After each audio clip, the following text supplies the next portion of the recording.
అమరావతి దేవతలు నడయాడిన పుణ్యభూమి. దేవేంద్రుడు ప్రతిష్ఠించిన అమరలింగేశ్వరుడు కొలువైన ధన్యభూమి. దేవేరి కనకదుర్గమ్మ ఒకవైపు, పానకాల నృసింహుడు మరోవైపు, మధ్యలో ఉత్తర వాహిని రమణీయ కృష్ణమ్మ. శాతవాహనుల రాజధానిగా, బౌద్ధుల ఆధ్యాత్మిక క్షేత్రంగా ప్రపంచ ప్రఖ్యాతిగాంచిన అమరావతి స్తూపంతో ఆచార్య నాగార్జునుడు తిరగాడిన ప్రాంతంగా విరాజిల్లింది. ఆత్మ బలిదానంతో తమిళనాడు నుండి ఆంధ్ర రాష్ట్రం సాధించుకుని ఒకసారి రాజధాని లేకుండా నిలబడ్డ ఆంధ్రప్రదేశ్ మరోసారి తెలంగాణ విభజనతో రెండవసారి కూడా రాజధానిని కోల్పోయింది. ఆంధ్రుల ఆకాంక్షలకు రూపమిస్తూ అన్ని ప్రాంతాలతో కనెక్టివిటీ కలిగిన ప్రాంతంగా కృష్ణానది తీరాన ఉన్న అమరావతిని ప్రజా రాజధానిగా నిర్ణయించారు. రాజధాని నిర్మాణం కోసం చేయాల్సిన మొదటి అడుగు భూసేకరణ.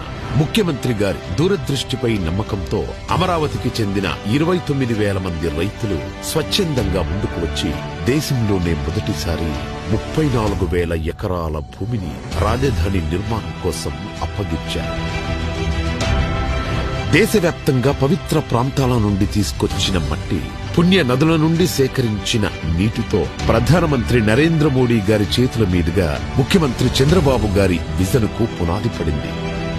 అనతి కాలంలోనే సచివాలయం, హైకోర్టు భవనాల నిర్మాణంతో పాటు విఐటి, ఎస్ఆర్ఎం, అమృత, ఎయిమ్స్, ఎన్ఐడి వంటి ప్రతిష్టాత్మక సంస్థలు కొలువుదీరాయి. ప్రతిష్టాత్మకంగా తలపెట్టిన ప్రభుత్వ భవనాల నిర్మాణం మొదలుపెట్టే సమయానికి 2019లో ప్రభుత్వం మారడంతో అమరావతి భవిష్యత్తుపై చీకట్లు కమ్ముకున్నాయి. 2019 నుండి 2024 వరకు నాటి ప్రభుత్వం చేసిన విధ్వంసం కారణంగా వేల కోట్లతో చేపట్టిన నిర్మాణ పనులు ఆగిపోయాయి. రోడ్లు దెబ్బతిన్నాయి. దారి తెన్ను లేకుండా పోయింది. చదును చేసిన భూమిలో పునాదుల్లో నీరు చేరి పిచ్చి మొక్కలతో, పొదలతో 5 ఏళ్ల పాటు గ్రహణం వీడని సూర్యుడిలా అమరావతి మసకబారింది. 3 రాజధానుల ఆటలో రాష్ట్రానికి రాజధాని అనేదే లేక భవిష్యత్తు అంధకారమైంది. ఏ ఒక్కరూ రాజధాని కోసం గొంతెత్తలేని పరిస్థితి. ఆంధ్రప్రదేశ్ కోసం తమ భూములిచ్చిన రైతుల త్యాగానికి అర్థం లేకుండా పోయింది. మహిళలు, చిన్నారులు, రైతులు, ఇలా అన్ని వర్గాల ప్రజలు అమరావతి కోసం 5 ఏళ్లు యుద్ధమే చేశారు. అరెస్టుల్ని ఎదుర్కొన్నారు, అవమానాలను తట్టుకున్నారు, అన్యాయాన్ని ఎదిరించారు. అమరావతి నుంచి అటు అరసవల్లి, ఇటు తిరుపతి వరకు పోరుబాటు పట్టారు. పోరాట యోధుల గుండె పగిలి అమరులవుతున్న వాళ్ల ధైర్యం ఇసుమంతా సడలలేదు. 2024 రాష్ట్ర ప్రజల దీవెనలతో ఎన్డీఏ అఖండ విజయం సాధించి అధికారంలోకి రావడంతో చీకట్లను చీల్చుకుంటూ వచ్చిన సూర్యుడిలా అమరావతి తన పేరు సార్థకం చేసుకుంటూ పునరుజ్జీవం పొందింది. కేంద్ర ప్రభుత్వ సహకారంతో అమరావతి ప్రస్థానం మహోజ్వలంగా మళ్లీ మొదలైంది.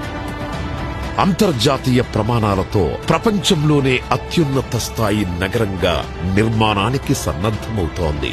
బ్లూ గ్రీన్ కాన్సెప్టుతో 3వ వంతు పచ్చదనంతో పర్యావరణానికి అనుకూలంగా కాలుష్య రహితంగా నిర్మితమవుతున్న ఏకైక నగరం అమరావతి.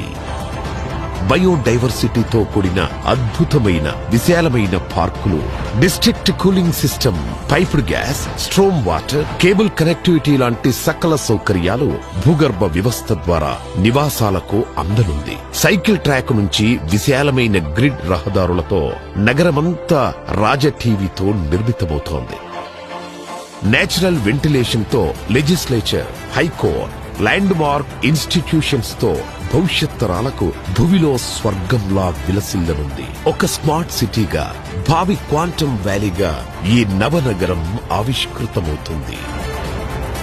అమరావతి కేవలం నగరం కాదు, 5 కోట్ల మంది భవిష్యత్తుకు భద్రతగా నిలుస్తూ